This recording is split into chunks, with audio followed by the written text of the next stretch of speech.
I have a system known as the house training triangle that will get you from point A to point B in an extremely efficient amount of time. The process is very simple, but I want you to understand the details because the details are everything. We're going to go from the crate to outside, back in the house, back in the crate, completing the triangle. Now I'm going to talk through each and every one of these. The crate, number one, very important, crate size is key. I don't want the crate too big because if the crate's too big, the dog can sleep on one side, walk over here and go to the bathroom on the other. If the crate is too small, it's uncomfortable for the dog and you'll have a hell of a time getting the dog in there. Number two, make sure the crate is comfy bed, put some toys in there, things your dog likes. It's not punishment. You actually want the dog to enjoy their time in there. Number three, crate placement. Where you place this crate is vital. You don't want to have that crate all the way in the back of the house. That way when you pull the dog out, you have to walk them 75 feet to the back door to get them to the backyard. I guarantee in that huge amount of distance, walking them to the back door, they're going to go to the bathroom. Trust me, when they've been in that crate for a little while, they're going to have to use the bathroom right away. So you want to place that crate preferably by the door you're taking the dog out of. Here's how the entire process works. We're going to back up to the night before. Before you put the dog in the crate, I want you to make sure you take the dog outside, let them do their business. If they do their business outside, you reward them heavily. Give them a treat, heavy praise. From there, we're going to put them in the crate, and this is where they're going to sleep at night. By the way, you're going to have a few sleepless nights because puppies cannot hold it the same way adult dogs can. So if they start crying at 3 or 4 o'clock in the morning, you might have to take them outside. Assuming that you lucked out and they slept all night, first thing in the morning, you're going to put a leash on them. You do not open that crate and then go find their leash. I promise you, in the first 20 seconds, if you open that crate and give them the option to go in the house, they're going to take it. Put them on a leash, you make a beeline for that outside. Guarantee within the first 20 to 30 seconds, they're going to go pee. So whatever your command might be, get busy, do your business, go potty, it's up to you. But just make sure whatever you say, you stay consistent on that exact same command. Don't be switching it up every other day. Your dog understands that that command will be connected with what they're doing. The moment they go pee, I want you to have a treat in your pocket ready. The second they're done peeing, reward them heavily. That's a good dog. Do your business outside. All the things you say to your dog to reward them. Make it positive. Let them know that outside is where they're supposed to be going. First thing in the morning, there's a good chance they're going to have to do 2 of their businesses, so just wait it out a few more minutes, and once they go, once again, reward, and then they're allowed to come back in the house for 1 hour of free time. You want to make sure the dog's free time in the house is free time in one room at a time. In other words, you don't want to let them have free time in the entire house. Believe me, puppies, if they can't find trouble, trouble will find them, so you have to make sure this free time is observed. The best way to do this, if you have a house, is simply shut all the doors you can, and this is where baby gates or dog gates come in handy. This allows you to cut off hallways, and now you can keep the dog in one room at a time, given their free time in that observed room. So after their 1 hour of observed free time in the house, they go back into the crate, effectively completing the house training triangle. Now, when you put them back in the crate, you're going to put it back in for about 3 hours. Now you might be asking, why would I want to put the dog in the crate for 3 hours but only give him 1 hour free time in the house? The answer is very simple. You have a couple goals in mind here. Number one, you want to teach them to hold it. Just because they're in a crate doesn't mean they're not going to go to the bathroom inside that crate. This is why the size of the crate is so important, as I mentioned earlier. If the crate's too big, they'll simply walk to one side, go to the bathroom, and go back over there and sleep. Too small, it's uncomfortable for them. But if it's just the right size, they learn to hold it. They're not going to go to the bathroom and lie down in it. And most puppies can hold it for a few hours, so you're not asking anything unreasonable for them. Furthermore, the reason why puppies go to the bathroom so much more than adults is because they don't have the muscles to hold it. By teaching the puppy to hold it, you're teaching them 2 things. Number 1, you're teaching them self-control. And number 2, you're actually strengthening their muscles so they can hold it for longer periods of time. Believe it or not, those muscles, they get stronger very quickly. And 3 hours one day turns into 4 hours the next. So after they've spent the 3 hours inside the crate, you want to once again repeat the process. Here's your goal.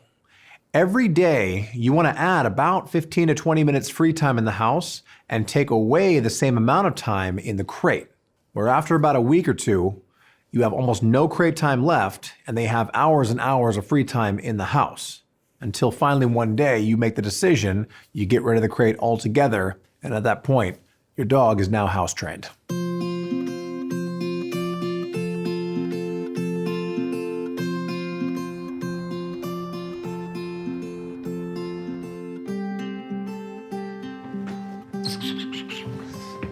Oh, yeah. Come here. Oh, yeah, come here. Come here. Okay, this way. Come on. Come on.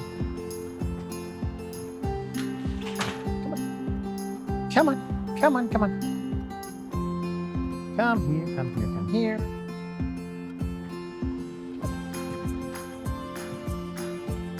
This is where you say, get busy, or do your business, or whatever command you choose. Once your dog has done their business, repeat the command one more time, and make sure you praise and treat them heavily right here. That way they connect the reward with doing their business. From here, the next step of the house training triangle is to go back inside for free time. Okay, come on. Come on. All right, so we just came from outside. Oh yeah, you like that, huh? And she did her business. Now she gets exactly 1 hour of free time observed, and I mean observed, in the house. And I'm gonna give her all kinds of fun stuff to play with. Go on. Because now she's already gone outside and done her business, so she should be good for about an hour. But again, this is why I say make sure it's observed, because if you see her rearing up to go, dogs usually do give a lot of signs they're about to go. It's pretty obvious. Then you want to stop her in her tracks and hurry up and get her outside. But she should be good for the next hour. So I'm going to let her play, do whatever she wants. This is her time. But again, I want to make sure that she's not in the room all by herself, or at least not for a long period of time. You can go out. You can leave the room for a few seconds here and there, but you want to make sure most of it is observed. Oh yeah. And this free time, she can do whatever she wants. All right, it has been about an hour, so I'm going to go ahead and hook her up and get her back to her crate. I know you want that, I know. Come on. And we're going to complete the triangle. Come on, this way, come on. Come here. Come on. Come inside.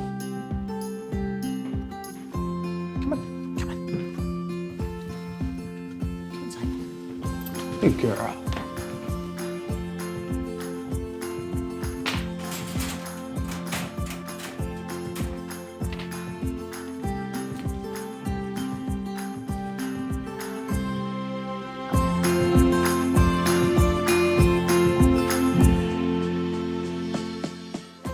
We're going to bend the rules slightly whenever you feed them. I want you to feed them inside the crate. Right after they eat, I don't want you to keep them in the crate for 2-3 hours. We're going to bend the rules right there. We're going to take them right outside. The reason we do this is because, especially with a puppy, when dogs eat, their systems get moving very fast. Most people that are experienced with dogs can attest to this. Typically after they eat, in the first 5 to 10 minutes, their systems get going very fast, and what do they have to do? They run outside and they go to the bathroom. Well, the same is true with your puppy inside that crate.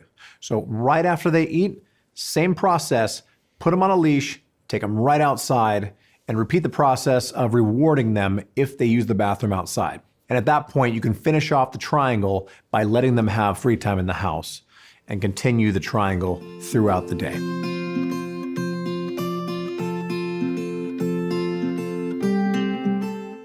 What about the people that live in an apartment and use the piddle pads? You do the same exact process, but there's a little minor tweak we're going to do here. We're going to do the same house training triangle, but instead of you taking the dog outside to the grass, you're going to set up a pen around a piddle pad. And this way, the piddle pad is actually enclosed in an area where the dog can't get out. You're simply going to put the dog inside of there, wait them out. You're going to wait them out, whether it takes a few minutes or even 10 minutes. Sometimes it takes a little while because the piddle pad is not like grass. It's not the natural organic material that most dogs like to go to the bathroom on. So it might take a little while. Once they do their business on there, the exact same process happens. You reward them right away. You let them know this is where you want to go to the bathroom. And the moment you reward them, you can now take them out, and now they can have the free time around the house. The house training triangle, whether you're doing it outside on the grass or on a piddle pad, everything works exactly the same.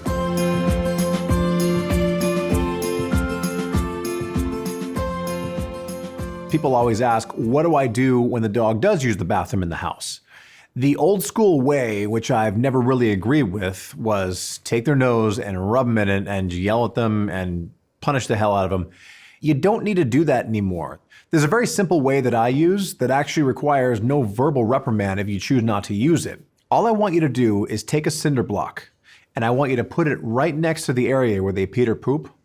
Wrap a leash around that cinder block and leave enough slack where they can stand up and lie down only. Attach it to their collar and leave them there for 20 to 30 minutes. That's it. This works phenomenally because most dogs do not want to hang around their pee or poop. What's the first thing they do? They get the hell away from it. This is basic reverse psychology. If you're gonna poop there, you're gonna stand next to it. I'm just gonna leave you there for 20 minutes. I don't even have to say anything. Believe me, the dog gets the message. Once you do this for a few days, this typically nips it in the bud, especially if you continue doing the house training triangle. Do not stop doing the house training triangle in this process. And just a spoiler alert, no matter what, even if you're following the rules every day, I guarantee you, most likely your dog will go to the bathroom in the house. It does happen. So typically, if you're combining the two, the house training triangle and using the cinder block method, that usually gets the job done in about a week or two.